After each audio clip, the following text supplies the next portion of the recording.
अब पाकिस्तानी टीम को तरक्की करने से, क्वालिफाई करने से दुनिया की कोई ताकत नहीं रोक सकती। अब पाकिस्तानी प्लेयर्स के बल्ले से आप रन्स देखेंगे, हमारे बॉलर्स आपको विकेटें उड़ाते हुए नजर आएंगे, क्योंकि हम लोग खेलेंगे 2028 के लिए ओलंपिक्स जो नहीं उसके क्वालिफायर, और उसमें सारी की सारी होंगी छोटी टीमें, ना इंडिया, ना इंग्लैंड, ना ऑस्ट्रेलिया। मार धाड़ ऐसे लिटा देंगे लोग। इस पे भी बात करनी है। फिर आपके हमारे the one and only Ben Stokes, वो रिटायर्ड हो गया यार, शिट्स। और रोको उसको क्लब में जाने से, और रोको उसको रंगरलियां मनाने से। अब रोक के दिखाओ। उसने क्रिकेट ही छोड़ दी कि भाड़ में जाए तुम्हारी क्रिकेट, मेरा नाच गाना, मेरा मनोरंजन खत्म नहीं होना चाहिए। बहरहाल उस पर भी थोड़ी सी बात करनी है। सबसे पहले तो जो आईसीसी ने खुशखबरी दी है, थोड़ा सा हमें सुख का सांस आया है। पहले तो हमें कंफर्म था कि हम लोग 2028 के ओलंपिक्स में दूर दूर तक कहीं नहीं, क्योंकि ये सिनेरियो था कि भाई 6 टीमें जाएंगी ओलंपिक्स में, जो यूएसए में होना है। उसमें एक तो यूएसए की अपनी टीम है, क्योंकि वो होस्ट हैं गलती से, तो वो कहीं ना कहीं से धक्काशाही, वैसे जिसका बल्ला होता है वो तो फिर बैटिंग करता ही करता है ना, तो उसने तो खेलना ही खेलना है। एक तो यूएसए हो गई, बाकी रह गई 5 टीमें।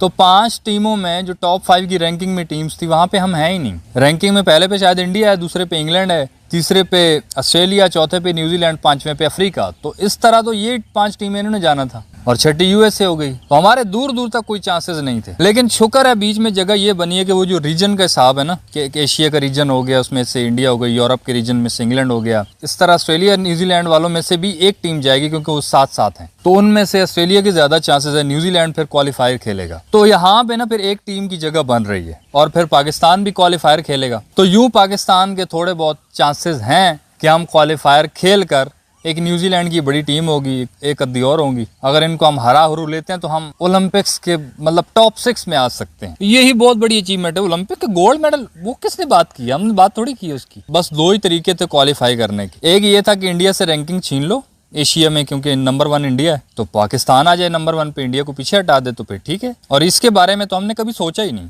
दूसरा ये क्वालिफायर वाला जो चांस बना ना, इसमें चलो हमारे लिए थोड़ा बहुत चांस है। वैसे तो जो इंडिया से रैंकिंग छीनने वाली बात है कि इंडिया को पीछे हटा दो, आप रैंकिंग में पहले पे आ जाओ तो आप क्वालिफाई डायरेक्ट हम कर जाएंगे, उसमें हमें तो उम्मीद नहीं थी। लेकिन इंडिया खामखा उम्मीदें दिला रहा है। आयरलैंड से 2-0 हार के व्हाइट वॉश हो जाना, अब इसका हम क्या मतलब लें? नहीं, अगर तो हमें जीत के इंडिया से आ गया ना, तो वो तो हमने उम्मीद रखी नहीं। हाँ, इंडिया अगर इस तरह लगातार हारने लग जाए, आयरलैंड से व्हाइट वॉश हो गया, आगे भी व्हाइट वॉश होता रहे, तो फिर शायद हम ऊपर ऐसे कुदरती आ जाए, वरना हम जीत के तो हम नहीं आ सकते। तो इंडिया को पता नहीं क्या हो गया। तो यही है कि अगर इंडिया वाले इस तरह व्हाइट वॉश होने लग जाएं लगातार 200 साल, मतलब ये कुछ 4-5 महीने, तो फिर हमारे चांस बन सकते हैं डायरेक्ट क्वालिफाई करने के। अदरवाइज क्वालिफायर ही खेलना होगा। इसमें यार हमारा फायदा है, एक नहीं 2-3 फायदे हैं, मैं आपको गिनवाता हूँ ना। एक फायदा तो ये है कि इसमें हमारे बहुत ज्यादा चांसेस हैं क्वालिफाई करने के, क्योंकि छोटी टीमें होंगी। Uganda, Papua New Guinea, qualifier वही जो वर्ल्ड कप के लिए जैसे होते हैं कि बड़ी टीमें तो 8 टीमें वर्ल्ड कप में डायरेक्ट क्वालिफाई करती हैं ना, छोटी टीमें आपस में लड़ भिड़ रही होती हैं। इधर वो बड़ी टीमों को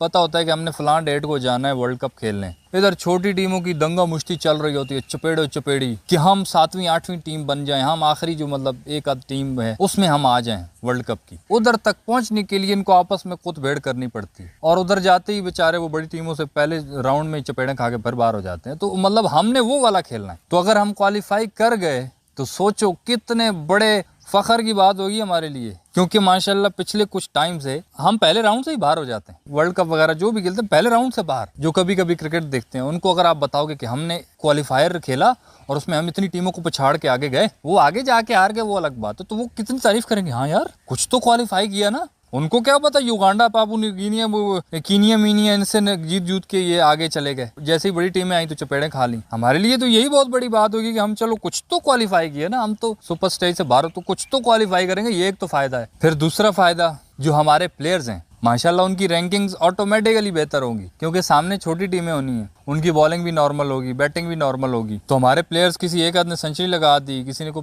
3-4 विकेटें ले ली, तो उनका कॉन्फिडेंस कितना बढ़ जाएगा, उन बेचारों की रोजी रोटी में कितना इजाफा हो जाएगा, अगले साल 2 साल के लिए वो पक्के हो जाएंगे। तो उनका भी फायदा है, वो भी बेचारे थोड़ा सर उठा के चलने जोगे, क्योंकि हाँ हमने रन्स किए हैं, कितनी बड़ी टीम के खिलाफ रन्स किए हैं, उसकी किसको पड़ी है, रन्स तो किए हैं ना। और फिर आखिरी सबसे बड़ा फायदा जो हमारे कैप्टन, कोच, मैनेजमेंट, इनको भी होना है, वो भी बेचारे खुश होंगे, क्योंकि प्रेस कॉन्फ्रेंस में आते हैं बेचारे मुंह लटका के बैठे होते हैं कि क्या बोले अभी जर्नलिस्ट का क्या जवाब दें, तो वो भी फिर सर उठा के बोलेंगे तो हमने क्वालिफाई किया भाई, क्वालिफायर खेला, इतनी टीमों से लड़के हम आगे आए हैं, उनको भी जवाब देने का मौका मिल जाएगा। और उनको अभी तो वैसे भी उनका सीना जो चौड़ा होगा, क्योंकि इंडिया जिस तरह से हारा आयरलैंड से, तो वो कहेंगे यार बहुत बड़ी बड़ी टीमें हारती रहती हैं, तो हमारे लिए कौन सा मसला है। तो ये बहुत सारे फ़ायदे हमें मिलने हैं अगर हम क्वालिफाई कर जाते हैं। तो इंटरेस्टिंग चीज़ तब होगी अगर हम क्वालिफायर छोटी टीमों से भी हार गए तो तौबा, इससे बुरा वक्त काश ये देखने से पहले या ऊपर वाले हमें उठा लेना कि हम छोटी टीमों से क्वालिफायर खेल रहे हैं, अगर उसमें भी हम बाहर हो जाते हैं तो इससे पहले ये मूवमेंट हम ना देख पाएंगे भाई। एक और चीज़ जो हम नहीं देख पा रहे हैं वो बेन स्टोक्स की रिटायरमेंट है यार।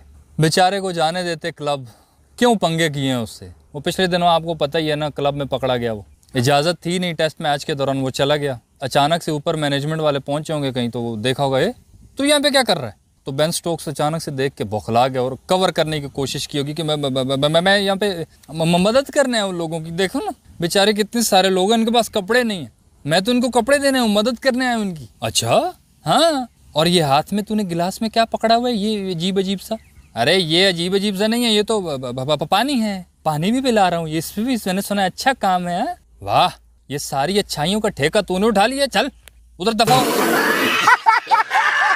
उस बेचारे को बेइज्जती करके ले गए यार। वो उसके बाद बस वो एक टेस्ट ही खेला है, बस फिर नहीं खेला उसने। कहा ना, मैं लोगों की मदद कर रहा था, छोटे छोटे कपड़े बेचारों की, सर्दियां लड़कियों को लग रही थी, छोटे कपड़े, मैं उनको कपड़े दूंगा, पानी शानी पिलाऊंगा, तो इसमें बुरा क्या किया मैंने। उस कुछ चीज़ पे गुस्सा आ गया बेन स्टोक्स को, उसने फिर भाई रिटायरमेंट ले ली है कि अब रोक के दिखाओ, बच्चे लगते हो, अब तो मैं सोऊंगा भी क्लब के अंदर, अब तो तुम्हारे किसी में एग्रीमेंट में नहीं आता ना। अब वो दिन रात खिदमत खल्क के लिए काम करेगा, क्लब में जाके लोगों की मदद करेगा वो। तो बहरहाल बेन स्टोक्स ने इस तरह भाई क्रिकेट का कैरियर एंड कर दिया। वैसे दिल की बात यह है कि यार यकीन करो बहुत अफसोस हुआ है। ये कुछ क्रिकेटर्स ऐसे होते हैं ना जो वाकई क्रिकेट की जान होते हैं, ये उन्हीं में से एक था यार। था का मतलब अब ये नहीं कि मर गया, मतलब जाहिर है अब तो नज़र नहीं आएगा ना, मतलब दुनिया में नज़र आएगा लेकिन क्रिकेट में नज़र नहीं आएगा यार। क्रिकेट की जान था वाकई ये। उसके बाद प्रेशर में खड़ा हो जाता था यार, मुश्किल कंडीशंस में परफॉर्म करता था। इस तरह के क्रिकेटर्स को देख के मज़ा आता था यार। अब देखो जिस तरह 2015-16 वाला टाइम, वो भी बड़ा मुश्किल था हमारे लिए, जब शाहिद अफरीदी रिटायर हो रहा था, MS धोनी जैसा लेजेंड रिटायर हो रहा था, जब बाद में क्रिस गेल रोग रिटायर हुए। इतना मुश्किल टाइम था ये भी कि यार इतने इतने बड़े लेजेंड्स। अब ये कुछ बच्चे कुछ लड़के, अब जैसे बेन स्टोक्स है, कितना मज़े का प्लेयर, वो भी इस तरह रिटायर हो गए यार। बहरहाल ये उसका ज़ाती फैसला है भाई, उसकी अब जो अगली ज़िंदगी है, जो क्लब में उसने खिदमत खल्क करनी है, उसके लिए उसको बेस्ट विशेस। इसी के साथ भाई इस वीडियो में इतना ही सही लगे लाइक कर देना। तूने रिटायर हो के अच्छा नहीं किया था, over and only Ben Stokes. थोड़ी देर खेल लेता तो मर जाता था, 2-4 साल और खेल लेता यार, एंटरटेनमेंट थी तेरे से। क्योंकि हम सबको चाहिए इज्जत। इस वीडियो में इतना ही, जो भी रहा कमेंट्स में बताना। इस वीडियो में इतना ही सही लगे तो लाइक कर देना और यूट्यूब चैनल छक्का मार को सब्सक्राइब कर देना।